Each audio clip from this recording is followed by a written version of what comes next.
and for organizing this illustrious event. It's a privilege and honor to be part of this webinar, and especially to be co-presenting with the esteemed Palestinian thinker, Sam Bahour. And good afternoon, everyone. It's good to see you, except that I can't actually see you.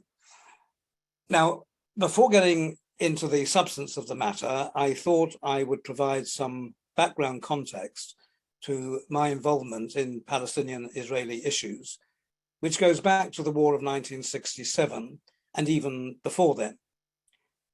I am not a direct stakeholder in this conflict, unlike Sam, and so am circumspect about trying to impose my own values, preferences, or solutions on peoples from different cultures and in different parts of the world. I'm conscious that for centuries, Westerners and other imperial powers have habitually intervened in the affairs of other societies, which in the round has unhappily wreaked havoc around the world. The instinct to foist our own views or structures on others still seems to be integral to our way of thinking, whether we hail from the political right, the political left, or somewhere in between. This neo-colonial mindset is predicated on the implicit assumption that we in the West know best, but it ain't necessarily so. I expect we would do less harm if we learned to constrain ourselves and discovered how to listen. This said, I have historically had a close affinity with both peoples and have many Israeli and Palestinian friends and colleagues. My enduring interest has been to see the conflict resolved with a measure of justice and security for both sides, to enable Palestinians and Israelis to live in relative harmony alongside each other in one way or another, and bring to a conclusive end the decades of killings, terrorizing, occupying, and demonizing. I do not think this aim is fanciful. What I do think, though, is that for a solution to be plausible and sustainable, it has to satisfy the minimum core aspirations of both peoples and allay their maximum fears, even if each party regards the core claim of the other to be essentially bogus and the fears to be groundless. Viewing the conflict through the lens of each people in turn, and in line with the principle that whatever right either side demands for itself, it cannot reasonably deny to the other, I authored a pamphlet, Middle East Conflict, A Tale of Two Peoples, published by the Fabian Society in January 1973, almost exactly 50 years ago, that called for a Palestinian state in the West Bank and Gaza alongside Israel, what in later years, as Diana has noted, came to be known as the two-state solution. This term, which I did not use myself, can be misleading, for it was not and is not just a matter of solution. For me and the small number of Palestinians and Israelis who were also advocating the two-state formula at that time, it was as much about framework as eventual outcome, as much about means as end. For in the absence of a Palestinian state, the Palestinians, unlike the Israelis, did not have an effective agency, without which all negotiations over the range of problems, whatever the wished for endgame, were bound to fall apart, as indeed they have done on every occasion. The enduring reality is that a Palestinian state has always been the vital missing parameter for progress on any other matter. Accordingly, 4 years after the first pamphlet, I authored a second pamphlet, Middle East Impasse, The Only Way Out, which in a crude nutshell called for a unilateral Israeli withdrawal from the bulk of the landlocked West Bank to enable a Palestinian state to emerge under the broadly popular leadership of the PLO. In the circumstances of the time, this was 1977, it was the only way I could see for bringing into existence a Palestinian state and achieving some sort of parity as the bedrock for future negotiations. Imagine that Pakistan, instead of being a sovereign independent state, was Indian occupied territory to this day, with a largely toothless Pakistani authority. How would they ever reach, let alone deliver on, substantive agreements on critical matters? The power balance will be far too skewed in one direction. So in line with this thinking, and to jump forward to today, I think the Balfour Project policy to urge the UK government to recognise a Palestinian state forthwith, as it has for decades recognised the Israeli state, is exactly right. That would belatedly fulfill the promise of the UN General Assembly Resolution 181 of 1947, which authorised the division of Palestine into an Arab state and a Jewish state to replace the British mandate. The standard UK government response that this is not the right time for recognition, as if the right time was lurking just around the corner, is a sham, not to be taken at face value. I call into evidence two separate conversations I had in 1975 with the two ministers of state at the Foreign Office, first Roy Hattersley and later on David Ennals. Both had read my first Fabian pamphlet and both broadly accepted its arguments and conclusion. So I asked, will the UK Labour government therefore press without further ado for the creation of a Palestinian state alongside Israel? Now, they each responded, is not the time.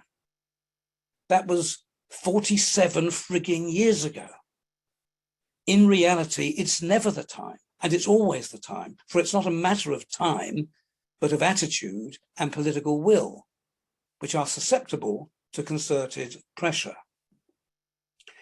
I originally met Sam Bahour about 10 years ago, I believe, at a series of meetings in Ramallah, Gaza, and Istanbul of the Palestine Strategy Group, of which he was a leading member, and to which I was invited as a consultant, together with my colleague, the conflict resolution guru, Professor Oliver Ramsbottom. It transpired that while Sam and I had different starting points, of course, in important respects, our thinking ran along similar lines. In anticipation of the breakdown of the much vaunted talks in 2014 between Israeli and Palestinian leaders, engineered by John Kerry, the US Secretary of State, we agreed to put our heads together to see if we could devise an international strategy to replace what we regarded as doomed bilateral negotiations, not only in that case, but in general as the prime method for breaking the Palestinian-Israeli deadlock.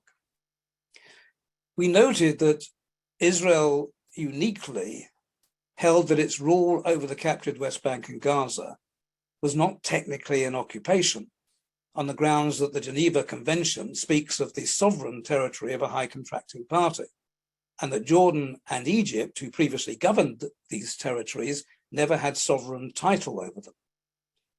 According to this reasoning, the prohibition on the occupying power from expropriating or settling parts of the captured territory, therefore, did not legally apply in this case.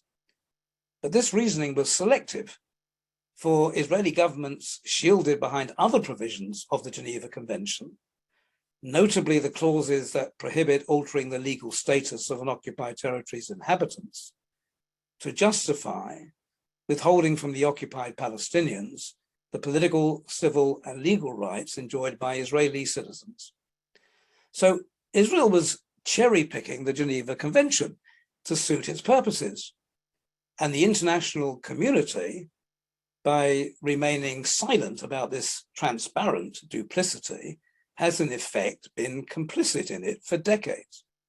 So we posed the question that we felt the international community should have posed long ago. Is it or is it not an occupation in Israel's eyes? The laws of occupation either apply or do not apply. Successive Israeli governments have been allowed to have it both ways for more than 55 years and will probably be quite content to continue having it both ways for a further 55 years, unless its stance is robustly challenged. It has been a colossal bluff waiting to be called. We held there was no justification for further delay in pressing Israel into making a definitive choice, one way or the other. If Israel deemed its rule over, let's limit it for the moment to the West Bank, to be an occupation with its connotation of temporariness, then it was way beyond time for its provisional custodianship to be brought to a swift end by announcing its intention to withdraw and then withdrawing. If it deemed it not to be an occupation, then there was no justification in international law for not granting full and equal rights to every inhabitant of the whole space under Israel's control, regardless of ethnicity. In the first case, where it is deemed to be an occupation, we argued the Israeli government should be called upon to publish plans for promptly ending its occupation by a designated date. We had originally proposed, this was some 8 years ago, a deadline of the 50th anniversary of the occupation, but that has now passed. So a new deadline needs to be designated. Let's say the 1st of January, 2025. In the second case, where Israel denies its rule is an occupation, the international community is entitled to hold the Israeli government accountable to the equality standard, meaning that, pending a final resolution of the conflict, whenever and whatever that might be, equal treatment for everyone under Israel's jurisdiction should replace ethnic discrimination as the default position. In either case, the very unequal status quo would no longer be an acceptable option. A take, by the way, that is entirely consistent with Israel's own foundational values. Here I call into evidence the Israeli Declaration of Independence of 1948, which proclaimed that the state of Israel, and I quote, will ensure complete equality of social and political rights to all its inhabitants, irrespective of religion, race, or sex. An important aim of the strategy Sam and I have proposed was to spark new political currents within Israel that, in the face of the stark alternatives, may hasten the return to the national agenda of two neighboring states, probably within the framework of the 2002 Arab Peace Initiative, for which there has, in the past, been polling evidence of growing support among the Israeli population. More than 100 retired Israeli generals have endorsed the approach embedded in that initiative. To draw an imperfect analogy, if the Scots in the UK and the Catalans in Spain enjoy full and equal citizenship rights pending possible independence for their regions in the future, what is the moral case for treating the Palestinians differently pending a final outcome in their case? Needless to say, concerted external pressure would be needed, maybe starting with civil societies on their own governments, but it should be borne in mind that pressure would be required for any scenario that attempted to alter the status quo. What is important is that the aim should be clear, focused, and capable of attracting support at the highest levels, and that the pressure should be smart, systematic, and strategically targeted, not scattergun or blunderbuss. It should include not just prospective penalties, but incentives too, such as the promise of involving Israel in regional programs and broadening diplomatic recognition. The alternative is to carry on as things are, meaning Israel would continue to rule over the Palestinians indefinitely without granting them civil or political rights. It would mean the continuation of the belligerent settlement project and further expropriation of Palestinian land. In short, it would mean perpetuating Palestinian dispossession and suffering. It would also mean endless conflict, whose toxins would continue to seep into other countries as they have been doing for too many years. For Israel's Jewish citizens, it would mean their further isolation, an expanding boycott campaign, growing challenges to the legitimacy of the state itself, spreading accusations of apartheid, and the steady erosion of internal democracy, a telling symptom of the moral damage exacted on a society that daily enforces a despised military rule over another people. For Jews outside Israel, there is the depressing prospect of further manifestations of anti-Jewish sentiment within the Arab and Muslim worlds, as well as within other countries. Public demonstrations in support of repressive Israeli policies by some Jewish groups, even if they speak for only a minority of Jews, only serve to feed this sentiment, which could do without this extra boost. More ominous still is the potential for the sentiment to tip into the vile, age-old ideology of anti-Semitism and fuel its noxious flames.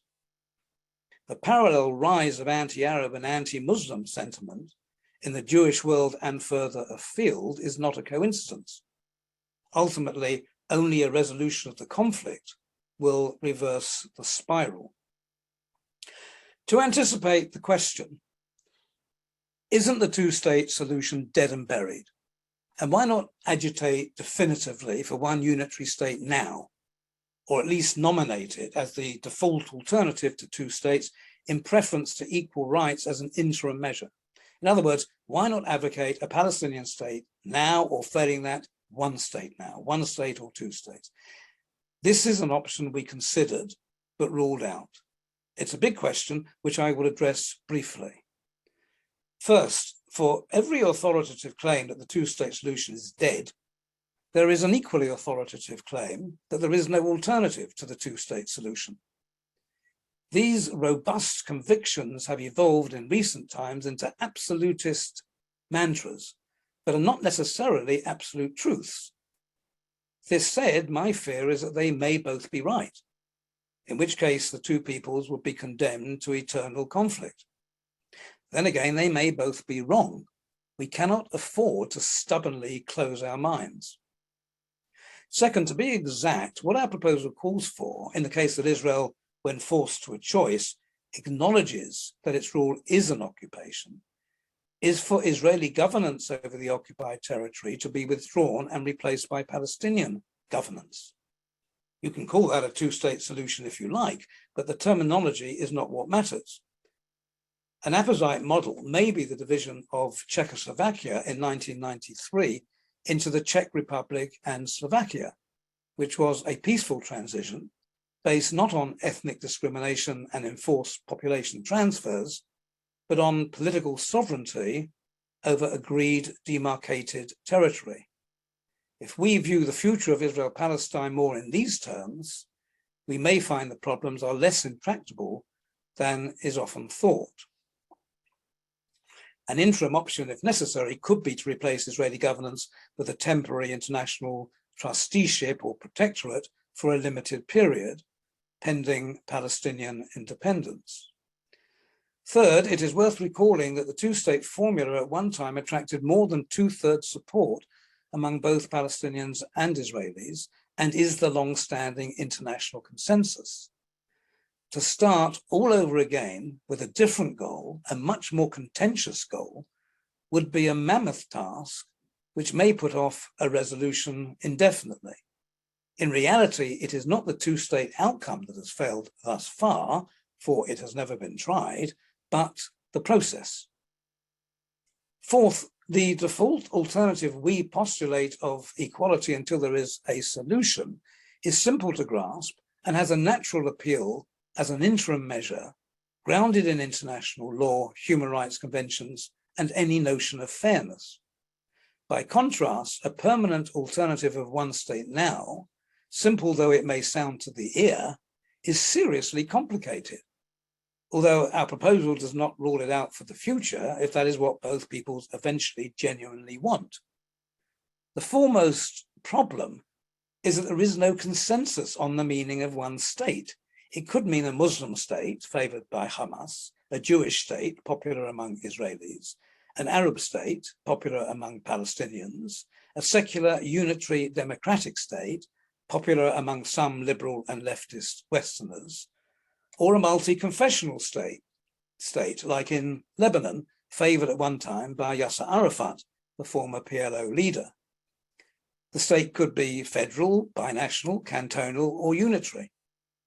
A confederation model, an idea which seems to be growing in popularity, and which I personally find appealing, especially if it were to include Jordan, is not one state, but a voluntary arrangement between two or more states, meaning there would have to be an independent Palestinian state first. The diverse one-state options conflict with each other, and almost all of them are ill thought out. Some would deny national rights to either or both peoples, and are thus perceived as deeply threatening by one side or the other, or in some cases, by both sides. How Israelis and Palestinians wish to live alongside each other, and neither of them is going away, is for them to decide. And the indications are that there is little authentic support for one unitary state, where there would be no institutional provision for communal identity. Israelis would fear it would mean the instant eradication of their state and their becoming a minority again in someone else's land, which hasn't always worked out well in the past. And Palestinians would have good reason to believe that in the light of the huge economic disparities, it would be an Israeli hegemonic state, not so different in some respects from living under occupation. The indications are that both peoples still prefer to exercise their self-determination in their own independent states, whether confederated or not. Our proposal would not foreclose this option. To the contrary, it is designed to expedite it by bringing matters to a head and enabling people to advocate equal rights for Palestinians and Israelis in one form or another, free of the implication that this necessarily carries a threat to the existence of the state of Israel or a future state of Palestine. Potentially, we believe it could attract a broad-based coalition of support at the level of civil societies, including among Palestinians, Israelis, Arabs, Jews, Muslims, and many others, as well as, crucially, at the level of governments. The aim would be to build a momentum and trigger a bandwagon effect. In our Le Monde Diplomatique article in April 2014, in which our proposal first appeared, we argued that the equality principle should extend throughout the region. The stateless Palestinians, not just the nearly 5 million living under Israeli military occupation, if Gaza is included, but also the more than 5 million who have been living as refugees in the surrounding states for the past 74 years, suffer discrimination all over the Middle East, and from time to time have been subjected to mass expulsions by one Arab country or another. In the absence of their own state, they have no refuge. This is part of the Palestinian tragedy. In almost every Arab state, their rights are severely curtailed, and they are mostly denied citizenship, Jordan apart, even where they, their parents, their grandparents, and in some cases their great-grandparents were born in the country. Whatever may have been the original justification, the continuing limbo status is shameful so many years on. The bottom line, and here I conclude, is that until the Palestinians, like the Israelis, achieve their primary choice of self-determination in their own state, if ever they do, they should no longer in the modern era be denied equal rights in whichever lands they inhabit. In the case of Israel and its indefinite occupation, this means putting an end to the cherry picking of international law and the resultant inequities that have lasted for far too long. Thank you for listening.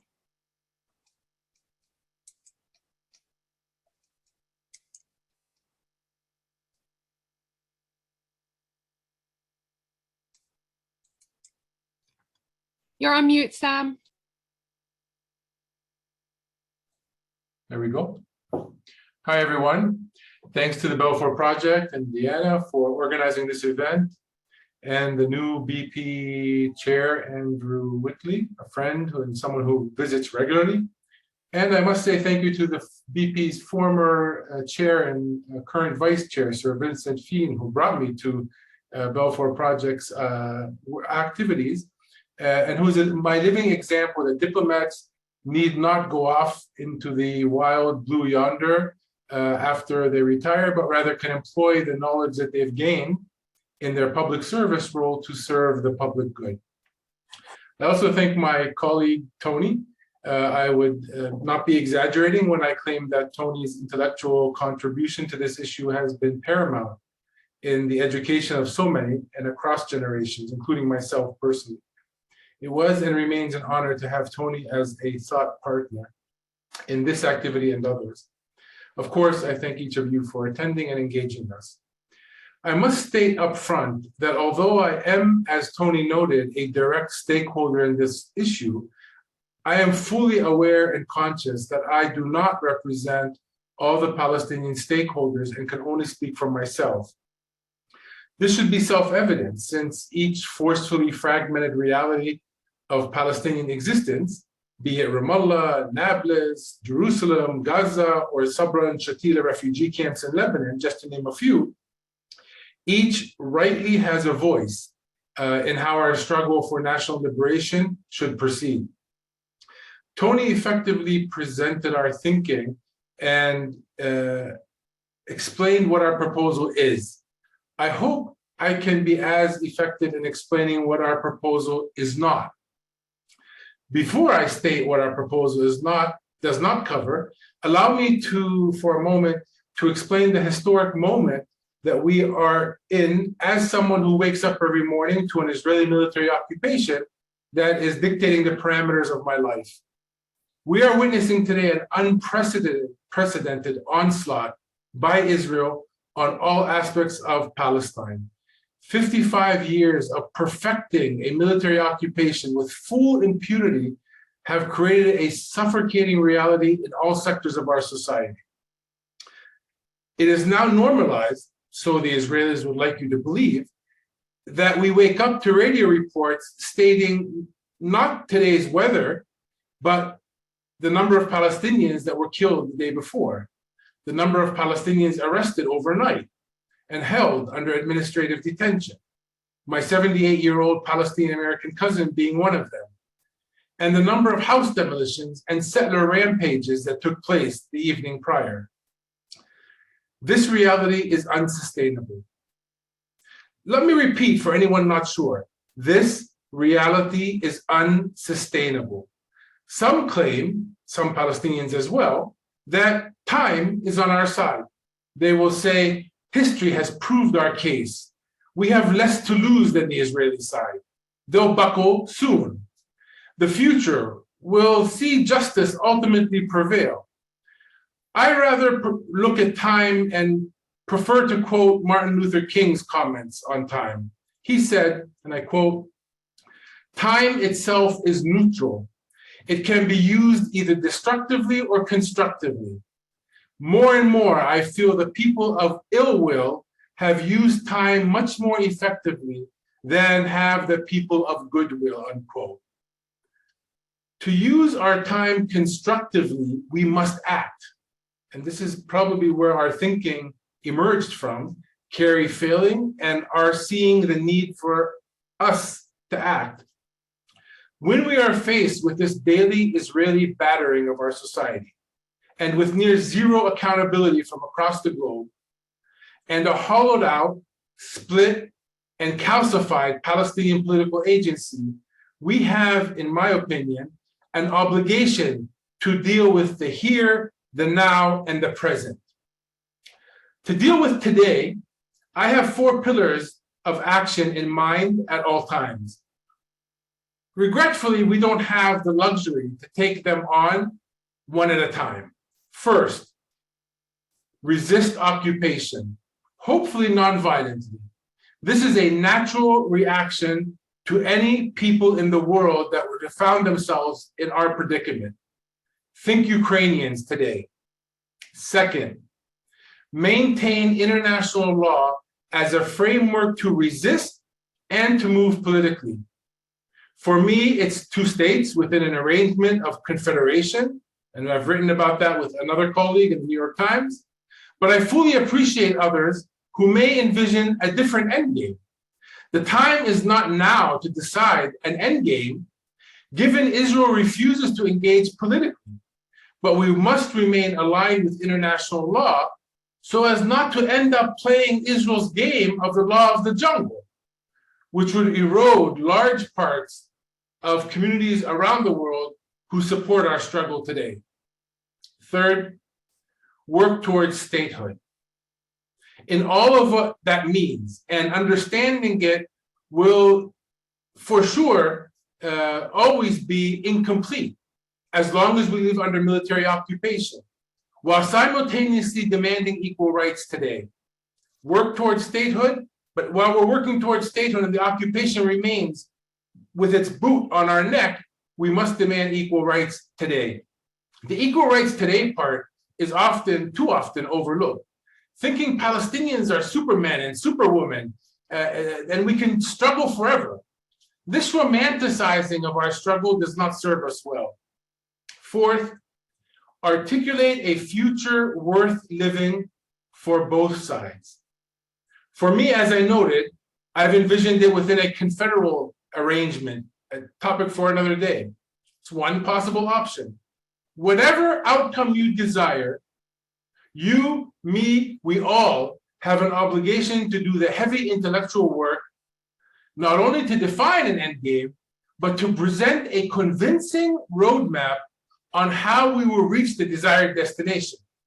I really want to go to Jupiter, but it does no one any good if I keep saying that, but I can't afford a car to go to the library to do the necessary research.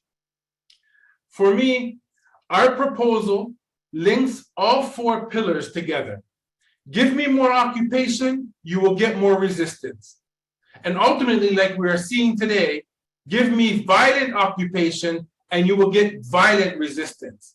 On the other hand, give me more statehood and you will get more diplomatic and economic resistance aiming for an endgame of a state. End the occupation and the game changes altogether. There is no silver bullet. None of us claim that. There are only actions today that point us in the right direction. The sooner we realize this, the fewer Palestinians and Israelis will pay the price in their lives for our ignorance. Now, back to what our proposal does not cover. Our proposal is not a solution. It recognizes that an element of the solution, the Palestinian state, is a given and assumes that making progress on this key element would positively influence other aspects of this conflict, if we can even call it a conflict. Our proposal does not bring refugees back home.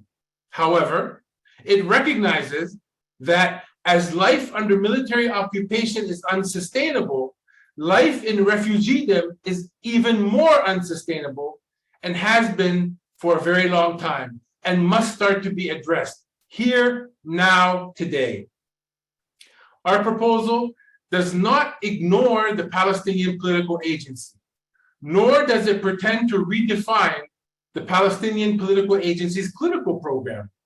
Rather, it is focused on what the international community can do today to give meaning to their repeated calls for the end of occupation. Third states can and must act individually and collectively where possible. It is a shame on humanity that states continue to hide behind a need for a collective decision that requires Israeli approval before they act. Also, our proposal is not an Oslo-style approach. Come on, let's talk until kingdom comes, as the Israeli occupation continues to entrench itself deeper and deeper with full impunity. Rather, our proposal is informed by the strategic flaw of Oslo, which allowed for Palestinian recognition of Israel without reciprocal recognition of Israel of Palestine. So, the focus is on state and equal rights simultaneously. Equal rights needs no explanation, I would assume. Anyone who questions if Palestinians are full human beings deserving of all recognized rights is not my audience. It pains me, as a Palestinian American, it pains me that Senator Bernie Sanders had to make the same argument in the US in 2021, when he wrote in the New York Times, and I quote, "We must recognize that Palestinian lives matter. That Palestinian rights matter. Palestinian lives matter," unquote. Bernie was actually saying more about the American state of affairs than about Palestinians. A state, on the other hand, may be less apparent to some, who I can't blame since we take our state for granted until we lose it. States, sovereign, independent states, are how the world is currently organized. This is not something that I, Tony, or the Palestinian people define. But until it changes, Palestinians will not accept anything less, be it a state from the river to the sea, or a state in the occupied Palestinian territory, the West Bank, Gaza Strip, and East Jerusalem. If the world decides to change the organizing element of nationhood to tents, I'll be the first to call for the best air-conditioned and carpeted tent available. Formally, the status of the states of Israel and Palestine are strikingly similar today. Israel is recognized as a state by 165 of the 193 UN member states, even though Israel has yet to define its borders, a requirement for membership in the UN. As recently revealed in unclassified documents in Israel, not only does Israel not define its borders, but since 1967 has deliberately acted at the highest levels to erase any notion of a green line dividing the two states. But that's a discussion for another day when we talk about possible solutions. Palestine, on the other hand, is formally recognized by 138 states of the 193 UN member states, and also with two non-member state recognitions, this Saudi Arab Democratic Republic and the Vatican City. Remember, I speak here of formal recognition, not the reality of the state on the ground, which is a topic for a different day and a different discussion. Both issues are extremely important, the formal recognition and the reality on the ground. Palestine has also been a non-member observer state of the UN General Assembly since the passing of General Assembly Resolution 67/19 in November 2012, which the Palestinians brought forth themselves. Unlike other UN resolutions and declarations that attempted to dictate an outcome upon the Palestinians without their consultation or agreement. This dynamic should not be underestimated or overlooked. That resolution, in particular, also does not define Palestine's western border and leaves it open for future negotiations. Thus, both Palestine, with 71.5% recognition, and Israel with 85.5% recognition, are equally recognized by the majority of the world's countries, and in an equally flawed manner.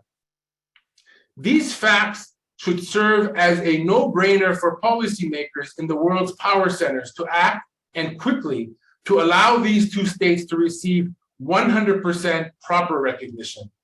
Without acting, the option could disappear. Some think it already is impossible due to the never-ending illegal Israeli settlement building. But I am not from that school of thought.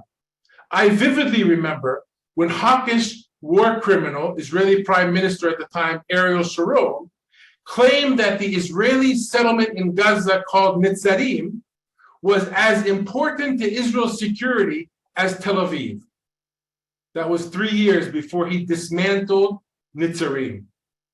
So, all that said, our proposal calls Israel's decades-old bluff of this being a military occupation or not, while making the possibility of Palestinian statehood more difficult on the ground. Again, I note here, from an international third state perspective, we still have our Palestinian perspective, and the rest of the world does too, that this is a military occupation. And to be very frank, it matters very little, if at all, how the occupier defines his or her own occupation. International law has already made that call. However, international community and third states have not acted, so we are trying to produce some kind of actionable thing that they could do, given that they have not upheld their responsibilities and obligations currently to bring this occupation to an end. Again, the driver for this action is the international community, individual third states, and states collectively, like the EU. The leverage these states and state formations have is tremendous. Today, they underwrite our reality as donor states to Palestinians. Using this leverage will force Israel to do the right thing or end up paying for their occupation, let alone facing the price around the world for not providing Palestinian subjects under their control with equal rights. Like any Israeli citizen today, when Israel gets the message that maintaining a profitable military occupation, as is today, is no longer on the table, things will change. It is no secret that efforts are well underway in the Palestinian and solidarity world to reframe this entire issue, more towards the parts of international law that deal with colonization, apartheid, self-determination, and the use of force. We are in the last mile, maybe the last half mile, to structurally advance the state of affairs within the paradigm of a military occupation, and one nonetheless that has an illegal standing today under international law.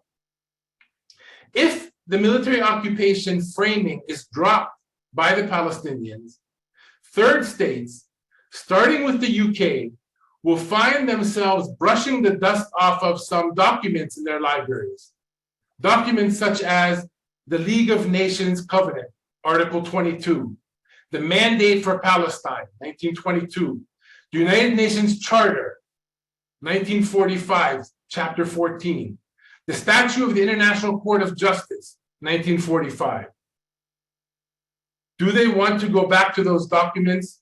Does Israel want to go back to those documents and have the argument? So, back to the equality standard, the gold standard of today's younger generation. And I must note, in defense of my own and past generations, this is exactly the same standard that the PLO adopted ever since 1974, when they fully embraced international law. History has a way of coming around full circle, and karma has a way of acting as well. I'll stop there. Thank you. Thank you so much, Sam. Let me just get Tony back so we can ask some questions. We've had lots of questions in the chat box. As always, I'm going to try to get through as many as possible, or at least take one from each theme so we can cover as many of the various topics as possible. But apologies in advance if I do not get around to your question. It's almost guaranteed because we have so many questions coming in. Some easy starting ones.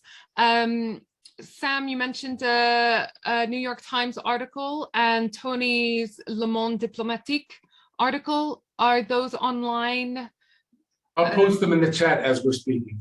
Fantastic. That's brilliant, because we had quite a few different people asking about those.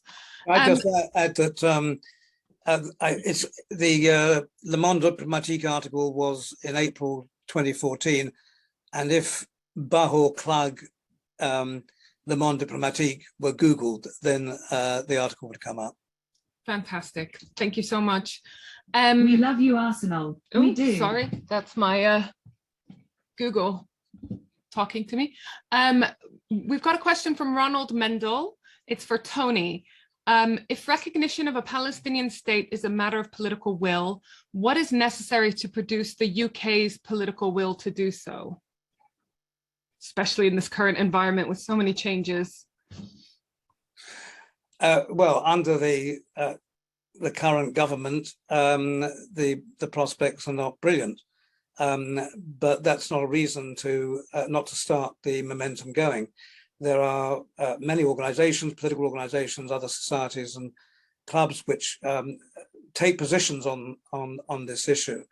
And our recommendation is that instead of trying to solve the conflict ultimately with definitive proposals, that the emphasis should be at this stage on calling upon your local political parties, national political parties or whatever, to adopt this simple formula, a Palestinian state now or equal rights until there is a solution.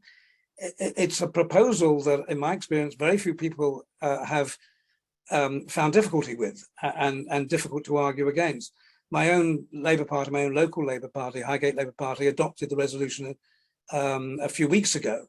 If other local political parties were to do something similar and then send it up to their national conferences, then real pressure could be brought to bear, and a momentum could be created so that this becomes the major topic. It's simple, and it's relatively non-contentious.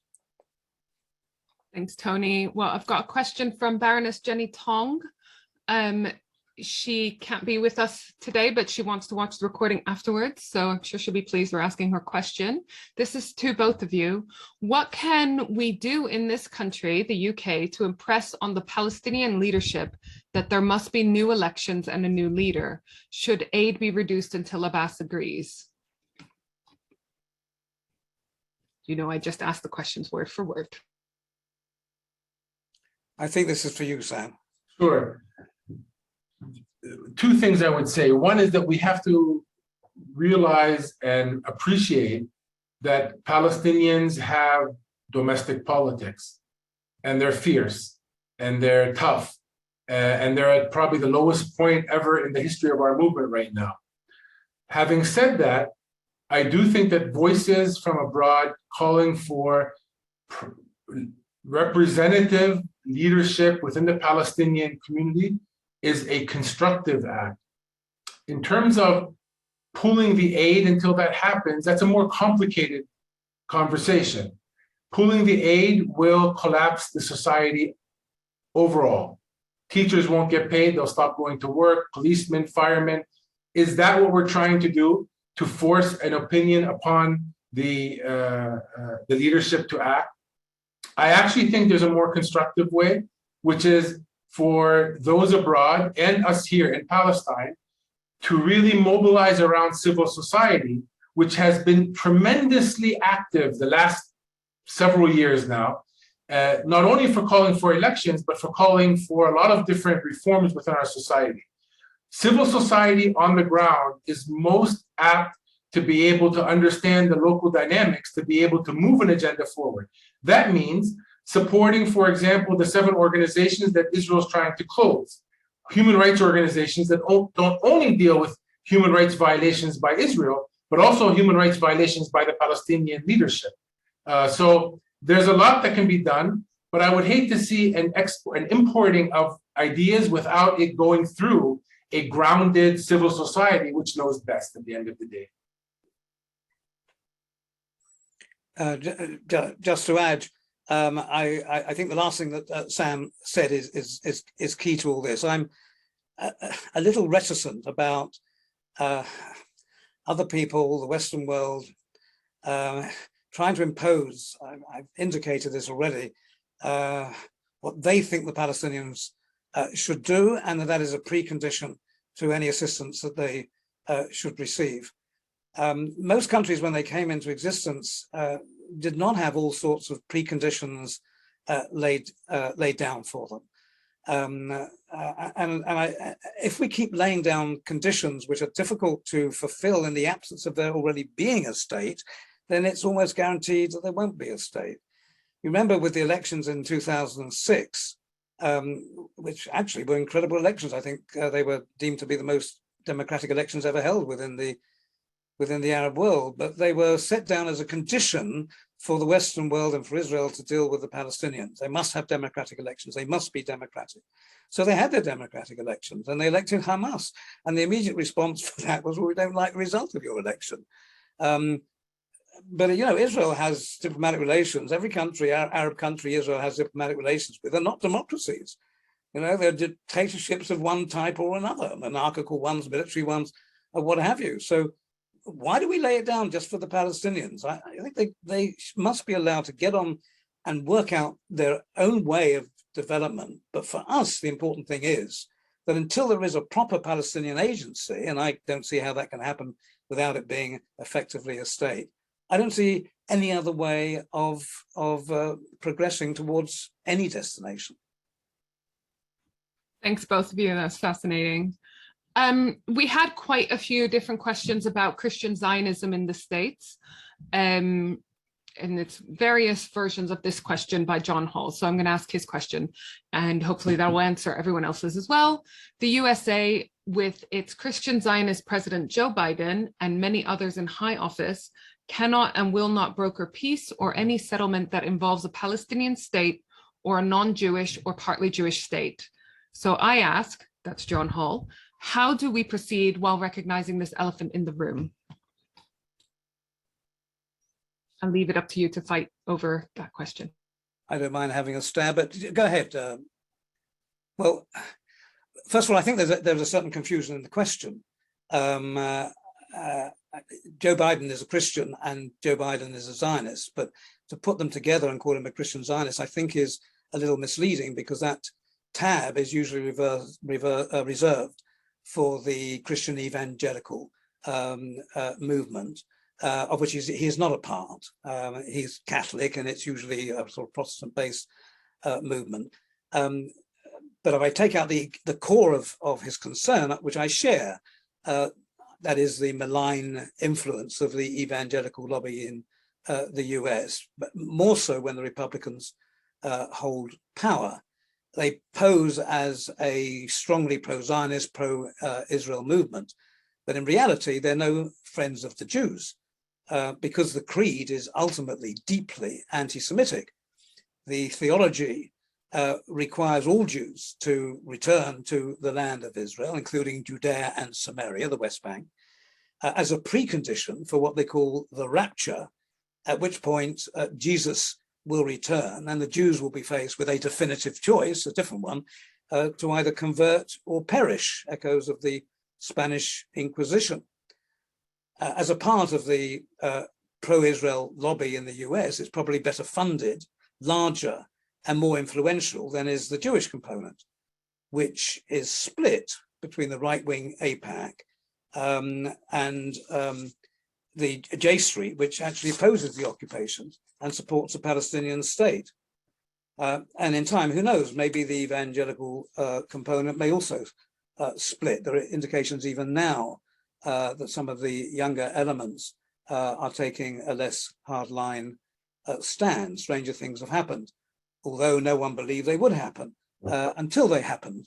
So just very briefly, to take, say, the Sadat initiative of 1977, his visit to Israel, the Palestinian intifadas, the mutual embrace of the PLO and Israel at Oslo, the withdrawal by a right-wing Israeli Prime Minister, Ariel Sharon, to whom Sam previously referred, Israeli settlers and troops from Gaza.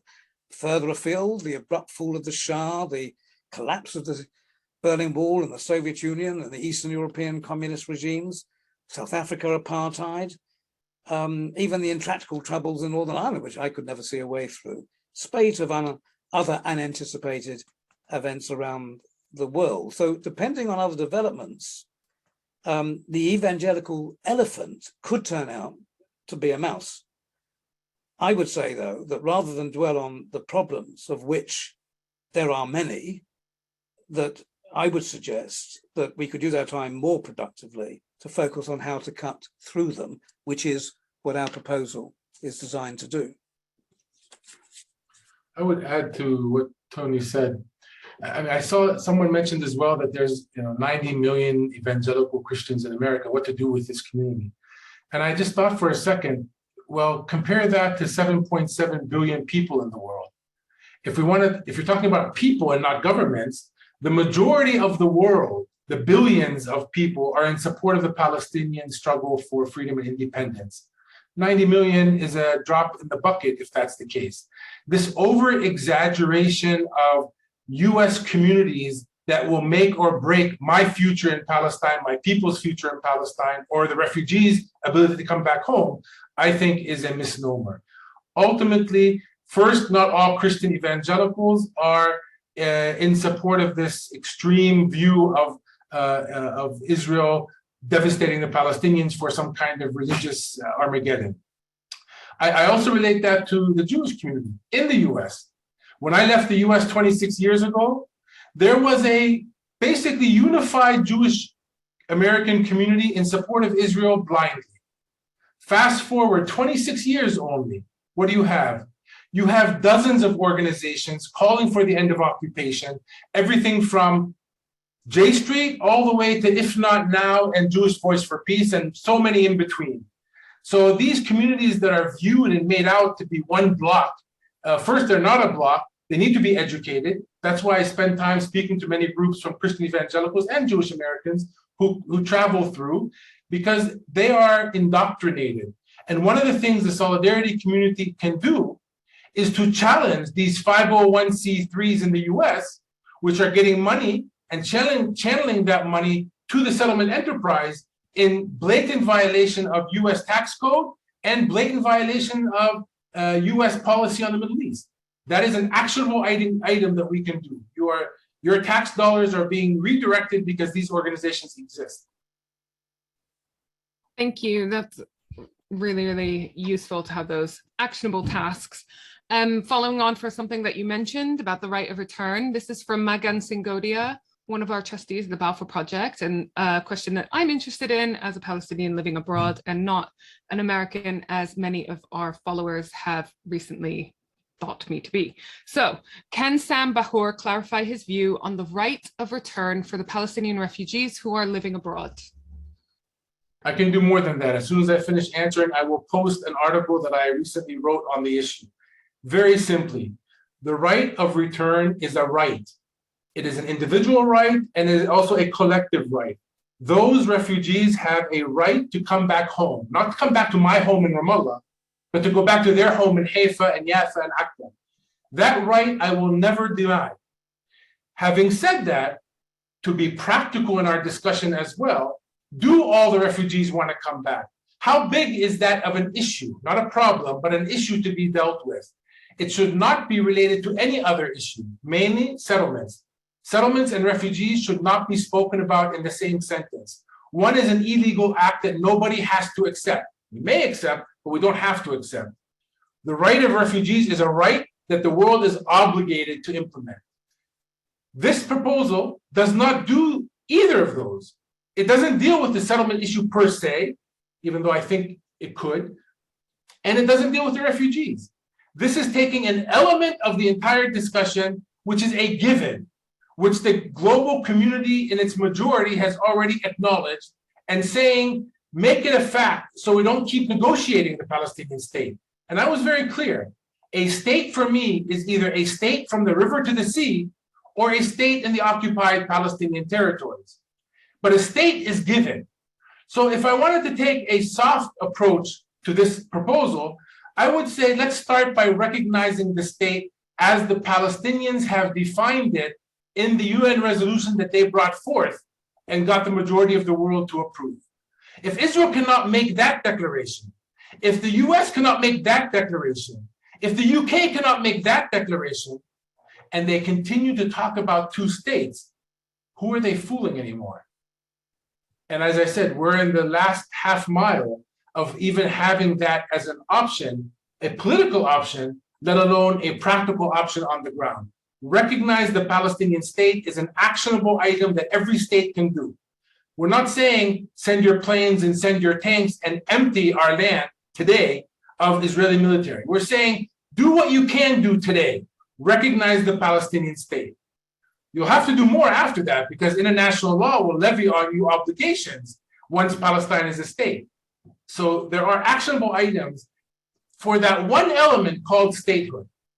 And if we cannot achieve that, then nothing in anyone's right mind should be able to convince me that I should have less rights than the Israeli living in Tel Aviv, because we both fall under Israeli subjects, under Israeli control. The only difference is the Israeli in Tel Aviv gets to elect his representatives to the Knesset. I am a receiver of those policies without the ability to elect anyone. Thank you so much, Sam.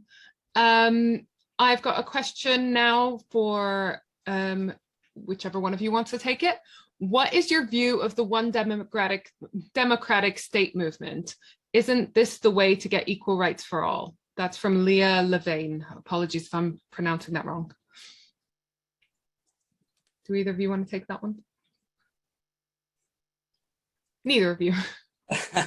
I'll take it. I mean, I've actually, as I noted in my opening remarks, I have envisioned with Bernard Avishai, an Israeli-American writer, a concept, it's not new, we just highlighted it, a concept of confederation, which is a two-state approach, but two states working in coercion with each other, because we believe that without military occupation, the two communities have more in common in the future than meets the eye.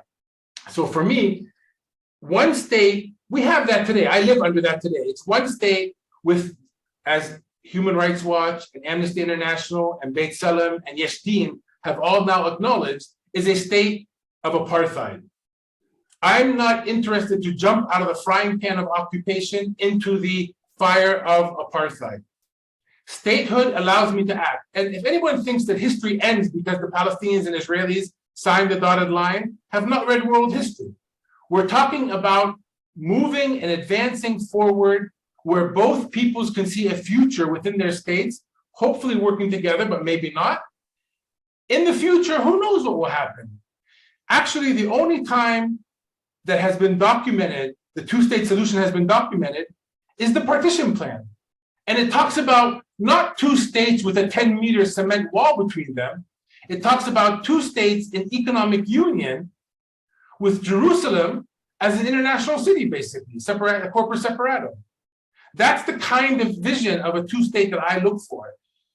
If I could find a way to make a one-state happen, which would also require the Israelis to accept it, I would be all for it. That's where I started my political life, talking about that, until I learned the reality on the ground. One other point I must make is that I know someone said that there's a flaw in the discussion because we ignore the Nakba. We don't ignore the Nakba at all. I just talked about refugees coming home. However, as Palestinians, we have to be honest with ourselves. Political agency spends political capital. I don't spend it. The people who assume the leadership of the Palestinian movement for the last 45, 50 years spent political capital, all the way to recognizing the state of Israel. When you spend political capital, there's not a receipt from Walmart. You can't take it back easily. It takes a revolution to take back something that you spent. We are not in a position to reverse the political capital that was spent, and an entire international solidarity, both in the solidarity movement and in the diplomatic movement, has galvanized around our struggle. If we had proper leadership, if we had a better standing on the ground, we can be much more creative. We don't. And I think that's an issue of Palestinians looking in the mirror and not talking in some kind of halo that we can't even reach. Thanks. Sorry, Tony, you want to jump in? Well, I just want to say, I think to a large extent I addressed this in my opening remarks. I think no solution, for want of a better word, is plausible, sustainable, which doesn't have or doesn't meet the minimum aspirations, requirements, needs, interests of both peoples, or at least one to start with. The democratic secular unitary state is a very nice idea. It's primarily a Western idea. That's not to say that there are not individual Israelis and individual Palestinians who don't support it. My experience in talking to many on both sides is, even among those who do support it, when push comes to shove, they'll often say, but of course this state has to be a Jewish state or it has to be an Arab state. Very few I've heard will actually say, no, I don't think it's relevant for it to be either state. But even if I'm wrong on that, until developments move forward so that both peoples support such an idea, it remains just an abstract thought. And we're not in 1948 any longer, where we're debating what should replace the British mandate. We're 70 odd years beyond that. You've had an Israeli state for many decades. It's strong, it's entrenched. The moment you start talking, you're using democratic secular state, but it's a euphemism, isn't it? I mean, it will mean the end of Israel, and you're just simply not going to get support for that among the bulk of the Israelis. And I don't think you get support for a Palestinian state, which is not an Arab state, among the bulk of the Palestinians either. But that's not the issue at the moment. I don't think it's our business to be imposing on the people in the region what our preference is. The priority at the moment is to have a Palestinian agency so that you have effective agencies on both parties, which will in due course be able to have serious negotiations about what the future holds without excluding a democratic unitary secular state at some point in the future. But it's a fantasy for the realistic future. I don't think it's useful to focus on that. I think it's putting us right in the center of the issue, instead of us understanding that the role we can play is to make sure that there is fairness and equality among the two sides, parity insofar as possible given the circumstances, so that they then can have authentic discussions about what the future holds and not come in with our predetermined conclusions. Thanks, Tony. Yeah, leveling the playing field and not playing the white savior, right? Before I take the last two questions, I just want to remind everyone that has come along today that the Balfour Project does these monthly webinars for free. And we have had really high attendance throughout and going forward, and we're really, really grateful for that. If you would like to help support our work so we can carry on with these education tools, then please do consider a donation. I'll post a link. Have I been on mute that entire time? No, just for the last two. Okay, good. Then I'm posting the link in the chat box. And I just want to say thank you, Sam, because I saw that you posted your link that you mentioned. So please do check that out. And if you would like to consider becoming a friend, that means signing up for a regular giving to the Balfour Project of any amount. We do have some benefits to being a friend. Benefit to us is that it helps us with planning our activities and having a bit more financial security. And the benefit to you is that you will get access to certain events for free, such as our two upcoming screenings, the Human Factor, which will be on the 20th of September, and on the 18th of October, Boycott by Just Vision, one of Sam's charities, organizations. So if you are a friend of the Balfour Project, you'll have access to those for free. If you don't want to sign up to be a friend, you can still buy tickets for these events. They are £10 each. And right, so I'm going to end on two questions, one for you, Sam, and one for Tony. They're kind of on very similar topics, so I've batched them together and allocated one each. From Paul Connellan, again, apologies for my pronunciation. From Paul to Sam, I'm going to ask, how important is the support of other Arab countries in achieving the solutions outlined today? And to Tony, from Heather Formaney, which third states can we in the international community call upon? So I'll hand over to both of you. For Arab countries, it's important. I mean, we're part of the Arab world. We have Arab breadth and depth, but we have never, ever depended on the support of Arab countries. These are reactionary countries. They are non-elected countries. They are repressive countries. We have always depended on a consistent level of support of the Arab peoples, all Arab peoples across the board, including Bahrain, including the Emirates, including Saudi Arabia.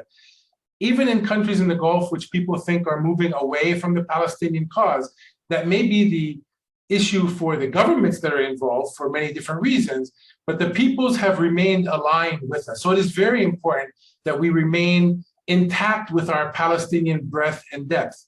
The more these governments become representative, the more that we will find that the governments will start reflecting the people's desires to hold Israel accountable, not normalize with Israel, to support the Palestinian cause, not dry up the coffers of the Palestinian Authority so they can't pay salaries.